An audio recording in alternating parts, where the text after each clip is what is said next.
Good afternoon everyone. आज हम ना ट्रांसफार्मर के बारे में जानेंगे, ट्रांसफार्मर क्या होता है।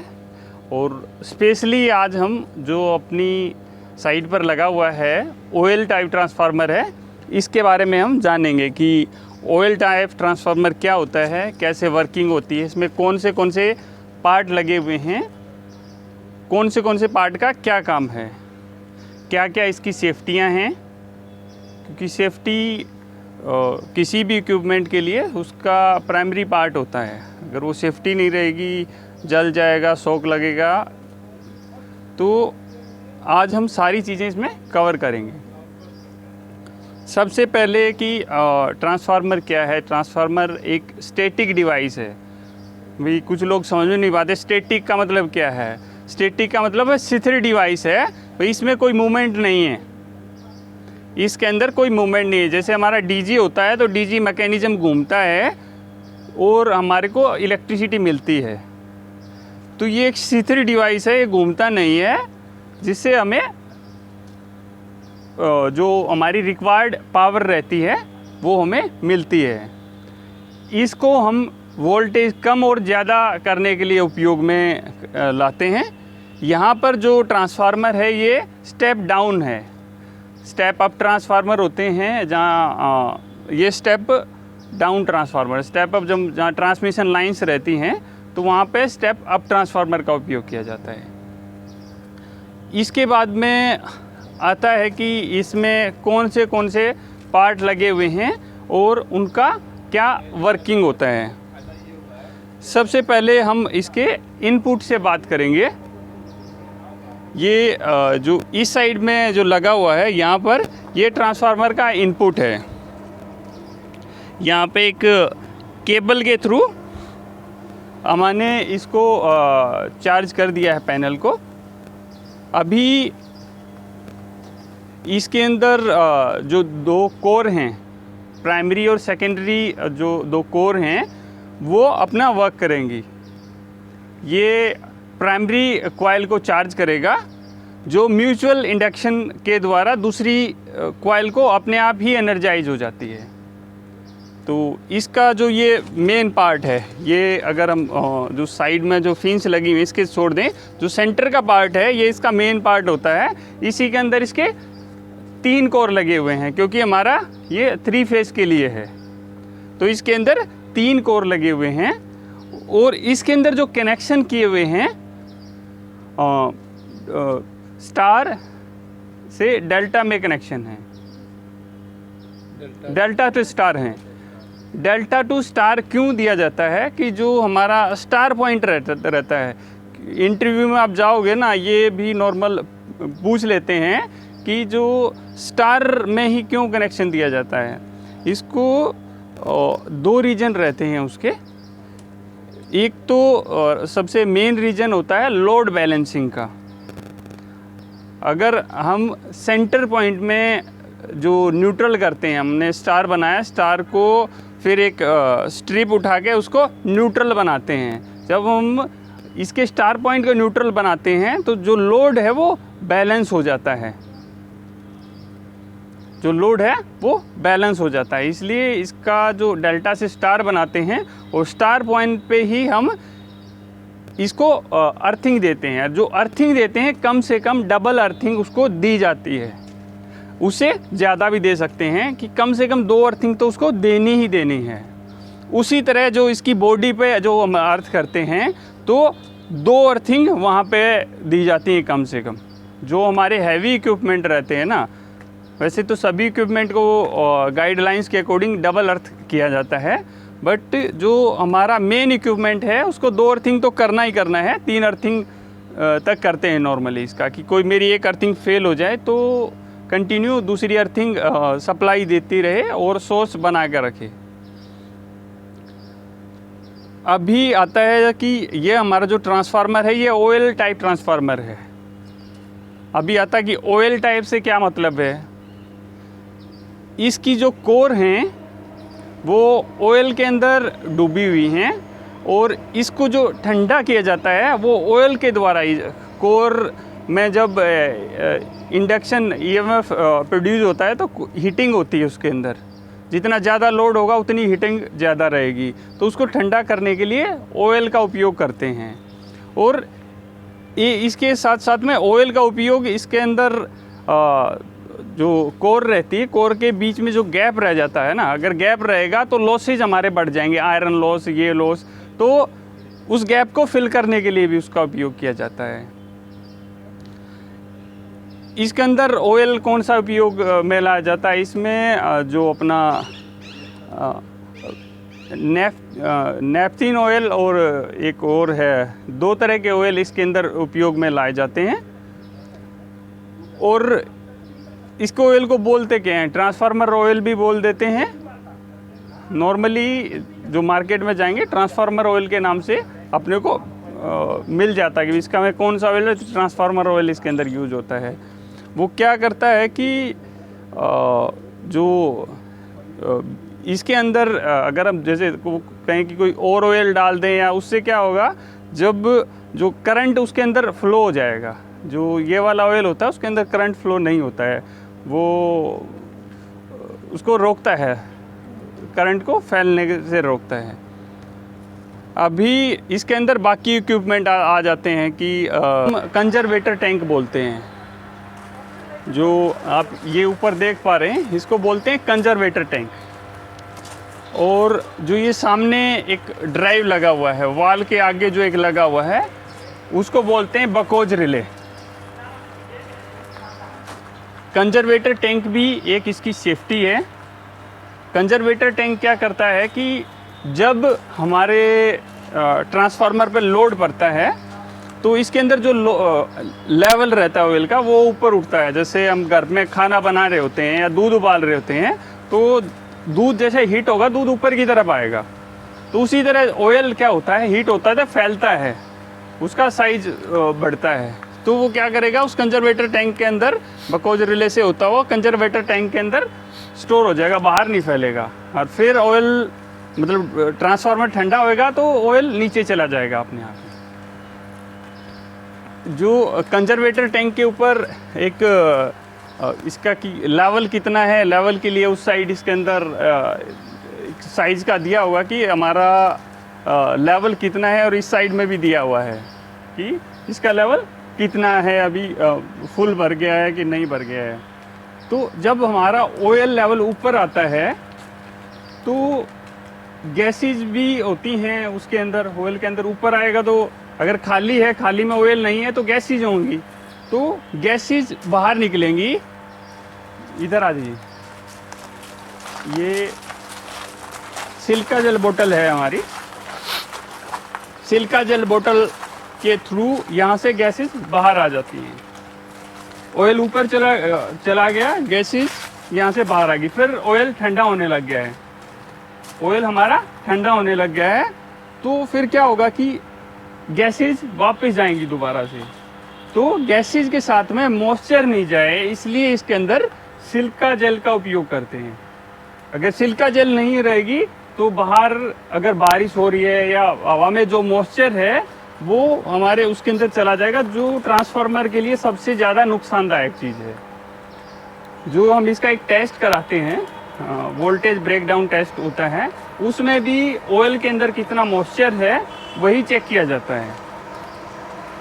तो जब इसमें से एयर वापस जाती है तो हमारे जो मेन टैंक के अंदर कहीं पे भी मॉइस्चर नहीं जाएगा, सारे मॉइस्चर को सिल्का जेल अपने अंदर सोख लेती है। ये जैसे हमारे कपड़े वगैरह मंगाते हैं तो छोटे छोटे पैकेट आते हैं, तो वो सिल्का जेल ही होती है, इसमें थोड़े बड़े दानों में होती है। तो मॉइस्चर को दूर करने के लिए ही सिल्का जेल का उपयोग करते हैं। ये भी एक सेफ्टी है हमारी। कोई पूछता है हमसे कि क्या है, ये हमारी एक सेफ्टी है। अभी आता है बकोज रिले जो लगी हुई है, वो कैसे फंक्शन करती है हमारी। बकोज रिले हमारा ट्रांसफार्मर के अंदर कोई फॉल्ट हो जाता है, तो फॉल्ट होगा तो क्या होगा कि अंदर कॉइल के अंदर फॉल्ट हुआ, कॉइल में कोई स्पार्क होगा, स्पार्क होते ही गैसेज बनेंगी, धुआं उठेगा। तो अगर नॉर्मल स्पार्क है तो बबल्स बन के आएंगे। इसके अंदर 2 वाल्व लगे रहते हैं। जैसे एयर का बबल कोई आएगा, बबल उसके साथ टच होगा तो वो वाल को फ्लोट कर देंगे, पुश करेंगे। जैसे ही वाल को पुश करेंगे तो जो इसका सायरन होता है, मतलब इसके अंदर जो स्विच लगा रहता है वो एक्टिवेट हो जाता है और वो हमारे पैनल को आगे कमांड देता है और हमारे जो VCB है HT पैनल को ट्रिप कराता है। ये भी अक्सर पूछ लिया जब यहाँ से जो कमांड आती है वो LT को ट्रिप कराती है, HT को ट्रिप कराती है। यहाँ से जो हमारी कमांड जाएगी वो HT को ही जाएगी और हमारी VCB को ही ट्रिप कराएगी। वो कभी हमारी ACB ट्रांसफार्मर को ट्रिप नहीं कराती है। कोई ऐसी कमांड हम नहीं देते हैं कि कोई आगे हमारी तो ट्रांसफार्मर ट्रिप कराएगा, HT को ही ट्रिप कराएगा। दूसरी 2 बाल्स इसके अंदर लगी रहती हैं। एक रहता है कि इसमें कोई बड़ा फॉल्ट हो गया है, बड़ा फॉल्ट हो गया तो जो ऑयल का प्रेशर है, ऑयल बाहर की तरफ भागेगा, गैसेस बन गई, गैसेस ज़्यादा बन गई, तो उस कंडीशन में भी जो वॉल्व रहता है वो तुरंत कमांड दे देता है आगे कि कुछ प्रॉब्लम हो गई है और वो हमारी मेन सप्लाई को ऑफ कर देगा।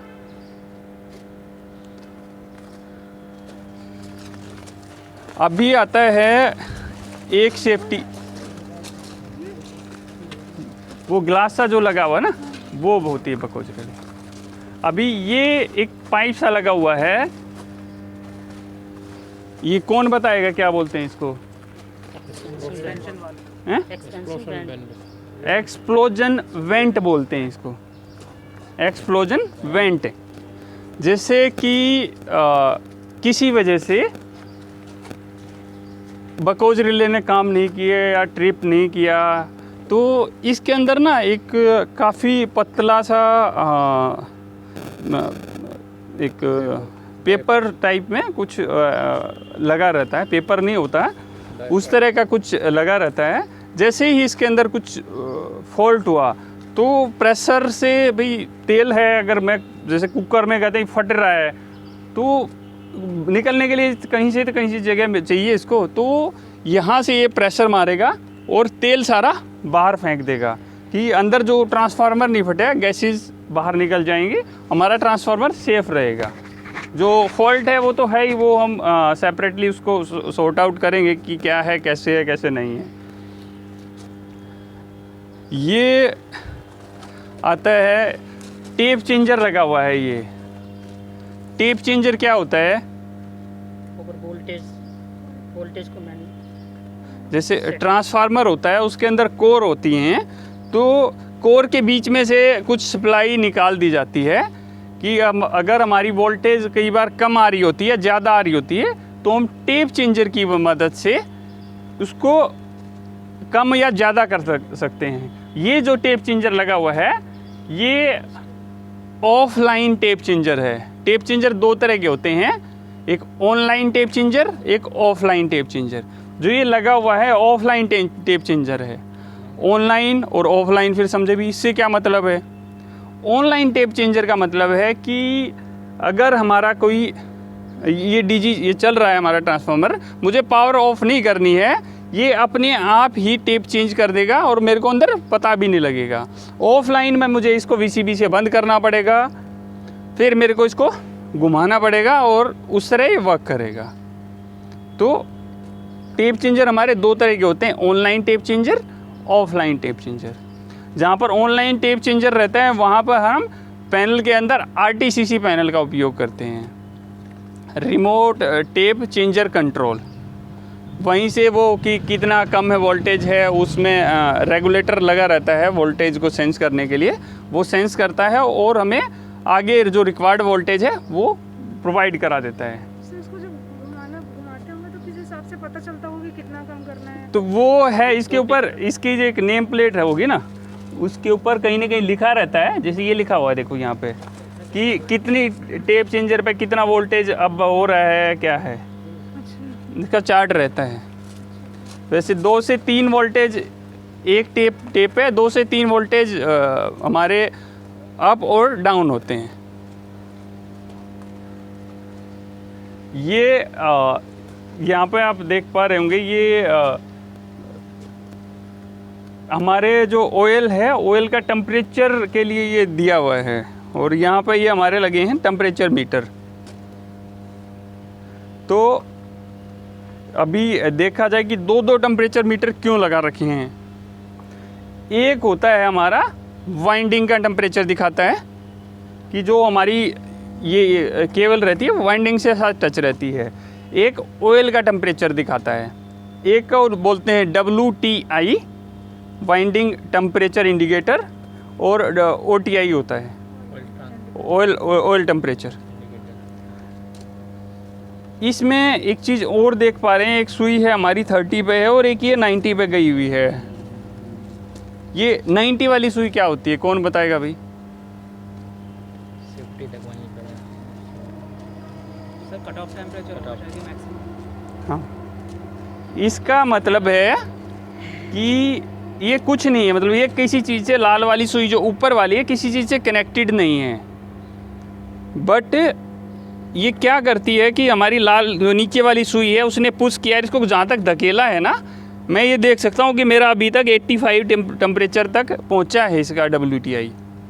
इसको मैं जब इसका PPM वगैरह करूँगा तो मैं अपने रजिस्टर में नोट डाउन कर लूँगा कि इसका इतनी तारीख को PPM किया गया, मैक्सिमम WTI ये था 40 XYZ था, और उसको नोट करके रख लिया और इसको रीसेट कर दिया और वापस नियर बाई 50 के करीब इसको छोड़ देते हैं। उस दोनों में तो टेम्परेचर सेम ही रहता होगा? नहीं, हमेशा ऑयल का वाइंडिंग का टेम्परेचर ज़्यादा रहता है, ऑयल का कम रहता है। तो सर वाइंडिंग तो ऑयल में ही डूबा रहता है, तो हाँ, जब तो जब same ही होना चाहिए। नहीं, गैस चूल्हा में पानी 5 से 7 डिग्री का कम से कम डिफरेंस रहेगा। जो चीज़ गर्म हो रही है उसका ज़्यादा रहेगा। जो कॉयल है, रोड का टेम्परेचर ज़्यादा रहेगा, या पानी वो तो स्टार्टिंग में ना, नहीं, हीट तो वही दे रही है ना। नहीं। जैसे पानी गर्म करने वाली रोड है हमारी, मैंने उसके अंदर डाल दी है, तो उस दौरान जो उसका रोड का टेम्परेचर होगा अपना वो बहुत ज़्यादा होगा, इवन पानी का हमारा कम रहेगा। अगर पानी बॉल भी होने लग जाएगा ना, जब भी पानी का टेम्परेचर कम रहेगा और जो रोड है जहाँ से हमें कंटिन्यू वो हीट कर रही है, तो उसी तरह है जो कॉयल का टेम्परेचर हमेशा ज़्यादा रहेगा और जो ऑयल का टेम्परेचर कम होगा। इसके साथ साथ में एक बार जूम करना इधर, इसके नीचे भी ना 2 सुई दे रखी हैं। तो ये किस लिए होती हैं? ये है इसकी सेफ्टी, हम जो सेट करते हैं ना कि मेरे को वाइंडिंग टेम्परेचर की सेफ्टी कहाँ पे सेट करनी है, वो ये सेफ्टियाँ हैं। ये नीचे 2 काली सुई हैं, एक 90 पे है, एक 90 से थोड़ा सा आगे की गई है। अब आता है कि ये 2 भी क्यों दे रखी हैं? जब 1 मीटर ये है, एक ये है, इसमें 2 क्यों दे रखी हैं? 2 इसलिए दी जाती हैं कि पहला हमारा होता है अलार्म, कि हमें अलार्म कितने डिग्री पे चाहिए है। मेरे को एकदम तो पता नहीं लगेगा, ट्रांसफार्मर ट्रिप हो गया जब भी पता लगेगा। तो पहली सेफ्टी होती है अलार्म की, मेरे को पता लग जाएगी भैया मेरा ऑयल फुल गर्म हो गया है, मुझे देखना है क्या करना है। उस कंडीशन में हम क्या कर सकते हैं, एक ही चीज़ होती है हमारे पास, हम लोड कम कर सकते हैं। अगर हम लोड कम नहीं करेंगे तो कंटिन्यू बढ़ता रहेगा टेम्परेचर और हमारा ट्रांसफार्मर ट्रिप हो जाएगा, पूरी बिल्डिंग ब्लैकआउट हो जाएगी। अगर डीजी है तो हम डीजी चला सकते हैं उस दौरान, कि किसी भी तरह से कंट्रोल नहीं आ रहा है तो ट्रांसफार्मर को बंद करके हम अपने डीजी पे लोड ले सकते हैं। तो ये हमारे प्री प्लान्ड ही रहते हैं भाई, कैसे कैसे मेरे को करना है। ये हमारा उसी तरह इसमें भी एक सुई दी जाती है कि मैक्सिमम कहाँ तक ये पहुँचा है। ठीक है, अभी आ जाता है कि इसका कूलिंग का, ग्रीन वाली क्या शो कर रही है? ये इन्होंने वैसे ही सेट पॉइंट दे रखा है कि ये मिनिमम है, ये मैक्सिमम है भाई, उससे आगे नहीं जाना चाहिए, तो वैसे ही दे रखा है। मैं ये नहीं कहूँगा ये भी फालतू में है, बट वो इन्होंने दिखा दिया कि मिनिमम यहाँ तक रहना चाहिए, वहाँ जा उससे ऊपर जा रहा है तो फिर खतरा है। अपने तरफ से इंडिकेट कर हाँ। 70 पे सेट कर रखी है, 70 तक चलेगा हमारा, कोई दिक्कत नहीं है। उसके बाद में आ जाता है हमारा फिंस। इसको ऑयल को ठंडा करने के लिए हम फिंस का उपयोग करते हैं। इसमें क्या होता है कि जैसे ऑयल है हमारा, ऑयल गर्म हो गया, गर्म होते ही ऊपर की तरफ जाएगा। आप कभी भी आप पानी में भी देखेंगे ना, अगर आपने रोड लगाई हुई तुरंत हुई है, ऊपर का पानी गर्म है, नीचे का ठंडा है, तो वो उसी जब हमारा टेम्परेचर अप रहता है तो ये यहाँ से ऑयल होके इस ट्यूब के अंदर से इन फिन्स में फैल जाता है। इसके अंदर पतले पतले छेद रहते हैं, उसके द्वारा इसके अंदर फैलेगा, और जब हवा है, हवा इसके अंदर से टकराएगी तो वो इस लोहे को ठंडा करेगी। लोहा क्या करेगा, अंदर जो चीज़ है उसको ठंडा कर देगा। अगर हम ठंडी चीज़ के पास, मतलब हम दूध भी ठंडा कर रहे हैं, 2-4 बार हमने ग्लास में डाला तो मतलब टेम्परेचर जो है वो इसने ले लिया और ऑयल हमारा ठंडा हो जाता है। तो ये इसका कूलिंग प्रोसेस है। जो HT है हमारी, सॉरी LT है, LT में हम सोचें कि देखो वहाँ पर हमने इतनी पतली केबल लगा रखी है, यहाँ पर हमने बस बार लगा रखी है। या बस बार भी नहीं होगी तो इसमें कम से कम हमें उतनी मोटी मोटी 4 केबल लगानी पड़ेगी, क्योंकि LT और जो HT का रेशियो होता है ना, वो काफ़ी डिफरेंस होता है। यहाँ करंट बहुत कम होगा, वहाँ करंट बहुत ज़्यादा होगा, जो लोड हमारा रहेगा उसके दौरान। हाँ, कोई पूछ रहा था कुछ? सर मैं ये बोल रहा था, हाँ। वो जो टैंक होता है वो तो ऑलमोस्ट हाफ भरा हाँ रहता है। हाँ हाँ तो इसका मतलब ये मेन टैंक पूरा फुल होगा। हाँ, ये फुल रहता है तो हमेशा। जब सर फुल होगा हाँ। तो ये फिन्स है, इसमें तो ऑयल होगा ही ऑलरेडी पहले। हाँ हाँ, देखो नीचे क्या रहेगा ना, नीचे ऑयल। मैंने क्या बोला, मैंने नहीं बोल, बिल्कुल तुम बाल्टी में जब हम पानी गर्म कर रहे होते हैं, बिल्कुल टॉप का टेम्परेचर देखना, उसके नीचे देखना और कम होगा, उसके नीचे सबसे कम होगा। तो जो वहाँ है वहाँ का टेम्परेचर तो और ज़्यादा होगा। बट ये सर्कुलेशन अगर फिन्स के अंदर आ गया, ऐसा नहीं है कि मोटर लगी है, ऑयल यहाँ तक रहता ही है, वो तुम सही कह रहे हो। बट ऑयल जो गर्म रहेगा ना, ठंडा ऑयल नीचे रहेगा, गर्म ऑयल ऊपर रहेगा, ये अपने आप ही इधर नीचे आता रहेगा ऑटोमेटिक। कुछ मोटर नहीं लगी है इसके अंदर। होने के बाद हाँ हाँ, जाने के लिए भी है। नहीं, ऑयल इसके अंदर रहता ही है हमेशा ही। सर्कुलेट होता है। ऑयल इसके अंदर हमेशा ही होता है। हो सकता है वो यहीं से भी जाता हो और ठंडा अपने आप ठंडा हो जाता हो, ऐसा नहीं है कि वो इसी वे के थ्रू आएगा। तो इस तरह ये पूरा हमारा सर्कुलेशन करेगा। ये मेन फिन्स हैं, फिन्स हमारे ऑयल को ठंडा कर देंगी। और इसके अंदर मेरे अकॉर्डिंग तो कुछ मिस नहीं हुआ है। अगर आप लोगों को कुछ पूछना है तो आप लोग पूछ सकते हैं। सर वो जो आपने बताया था कि HT पे ट्रिप कराना है, तो HT को ही क्यों ट्रिप कराना है? ऐसा क्यों होता क्योंकि मेरी LT को ट्रिप कराने से ट्रांसफार्मर सेफ नहीं होगा। ये HT से ही कनेक्ट है। है? इनपुट जो आ रहा है। हाँ, इनपुट जो आ रही है, अगर मैं इसके जाने की सप्लाई बंद कर दूंगा, सपोज इसके अंदर फॉल्ट कोई हो रखा है और मैं जाने की सप्लाई को ट्रिप करा रहा हूँ, तो क्या होगा? कुछ नहीं होगा। फॉल्ट तो आता रहेगा कभी उसका। तो वो HT को ही ट्रिप कराएगा उस कंडीशन में। और किसी को कुछ पूछना है? फिर मैं पूछूंगा नहीं सब लोगों से। सर ये स्टार में जो बनती है आउटपुट में, हाँ हाँ, LT पे, तो स्टार में कैसे उसको ग्राउंड अर्थिंग कैसे करते हैं, उसका मतलब कैसे कनेक्शन है उसके? उसका मैं क्या करूँगा, एक आध दिन में एक स्पेसिफिक वीडियो बना दूंगा मैं उसके ऊपर। अभी मैं तुम्हें बताऊंगा ना, जैसे स्टार डेल्टा तो तुम्हें पता ही है। जब डेल्टा से स्टार में बनेगी, स्टार में हमारे जो तीनों तार रहते हैं वो ऐसे जुड़ते हैं। तो जो सेंटर में ही मतलब एक सीधा अर्थिंग उठाई और वो बीच में कनेक्ट कर दी सीधी बस, और यहीं से बन गया तुम्हारा न्यूट्रल बन गया। यहाँ से 3 आ रखे हैं, आगे से तुम्हारे 4 गई हैं तार। यहाँ पर तीनों फेस आए हैं, आगे न्यूट्रल भी बन के गया है। तो कुछ नहीं करना, वो तीनों जहाँ पे बन गए ना हमारे, वहाँ से सेंटर से आ जाएगा, उठा लेंगे, और ये बाकी तीनों फेस बच गए RYB। सेंटर का मतलब वाइंडिंग के सेंटर नहीं है। जब हम मोटर होती है, मोटर के कनेक्शन करते हैं ना जिस तरह से स्टार डेल्टा वाले, उसका तीनों एक साथ जोड़ो, उसको सेंटर पॉइंट बोलते उसी से ही ग्राउंड हैं। उसी से ग्राउंड होती है, उसको न्यूट्रल पॉइंट। न्यूट्रल हमें इधर ही दिया हुआ है, देखिए तो आपको मालूम दे है। रखा है ना। इसके स्टार के न्यूट्रल यहाँ दिया, डबल अर्थिंग भी दिया है। ठीक। और किसी का क्वेश्चन?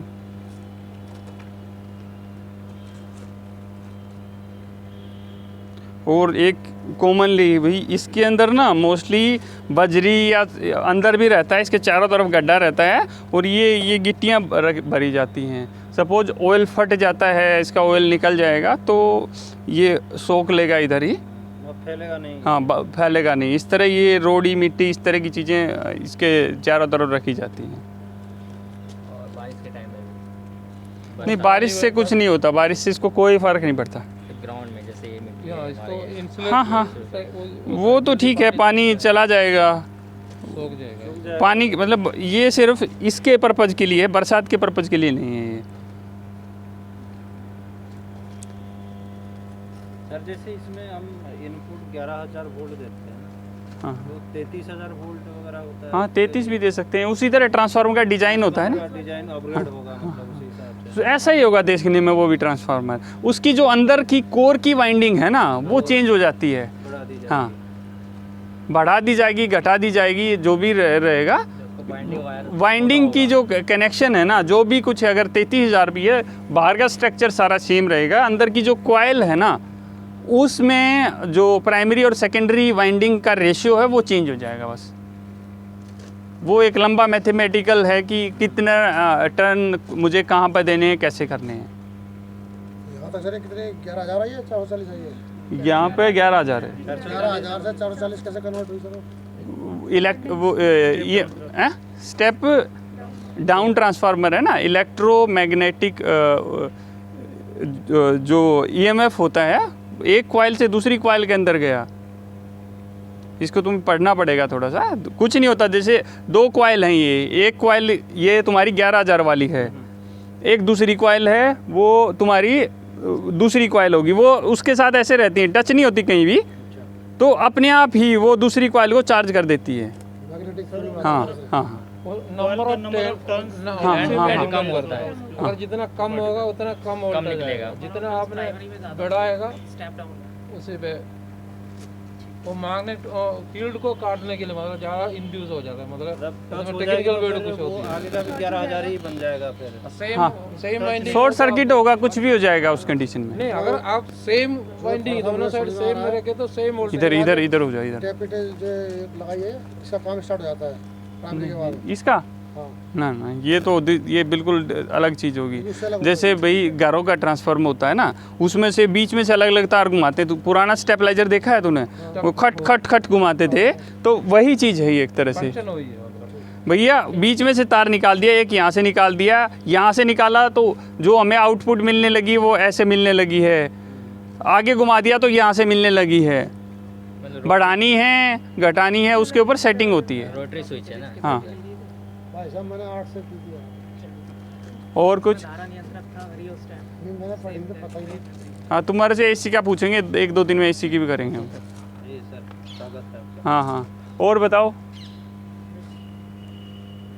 और कुछ किसी का क्वेश्चन कुछ?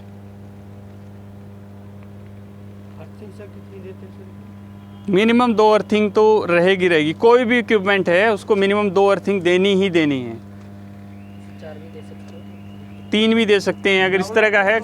ये करता अगर फॉल्ट हो गया दूसरे आपको लाइव रहेगा, इसलिए double earthing stand by.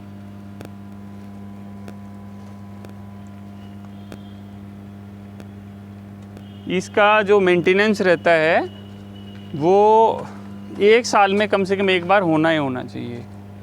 Maintenance में सर क्या होता है इसका ऑयल है, ऑयल चेंज नहीं करते हैं हर टाइम, बहुत 5-6-7 साल के बाद हम लोग कर सकते हैं। ऑयल की कंडीशन के ऊपर डिपेंड करता है कि कैसी है जब उसको चेक करते हैं। इसको साल में ड्राई कंडीशन दिखाता हुआ डिहाइड्रेशन होता है, एक मशीन आती है, मॉइस्चर वगैरह सूखने के लिए। हाँ मशीन आती है, वो इन और आउट के साथ इसको कनेक्ट कर देते हैं, तेल निकालते नहीं हैं। उसके अंदर हीटर लगा रहता है मशीन के अंदर, वो ऑयल को गर्म करती है एक टेम्परेचर पे ले जाके और सर्कुलेट करती रहती है। ऑयल का इन और आउट कौन सा होता है? जैसे ये है यहाँ पे, ये रहा, एक नीचे भी होगा, बहुत सारे अलग अलग वाल लगे रहते हैं। तो ये जो वॉल्स ऐसे लगी हैं, हाँ हाँ ये रहा, यहाँ पे निपल लगा के हम इसमें लगा सकते हैं। लगाते हो, ये कुछ साइड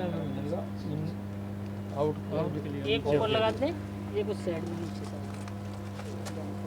ये तो इनके लिए होगा ना ऊपर वाला। गंदगी वगैरह होगा। ये रहा, जैसे और टॉप अप करना है यहाँ से टॉप अप कर सकते हैं, ऊपर से टॉप अप कर सकते हैं इसके अंदर। कंजर्वेटर से डाल सकते हैं ऊपर से। वहाँ ढक्कन खोल के भी ना मतलब वहीं से मोस्टली वहीं से डलेगा ऑयल। जब बिल्कुल ही कम होता है तो हम इधर नीचे यूज करते हैं। और किसी का कोई क्वेश्चन? ठीक है, अपने क्वेश्चन देखो, मतलब लेके आओ क्वेश्चन, मेरे लिए भी रहेगा, कुछ मुझे भी नहीं पता होगा तो कहीं से सर्च करके बताएंगे आप लोगों को। ठीक है, थैंक यू यार, थैंक यू।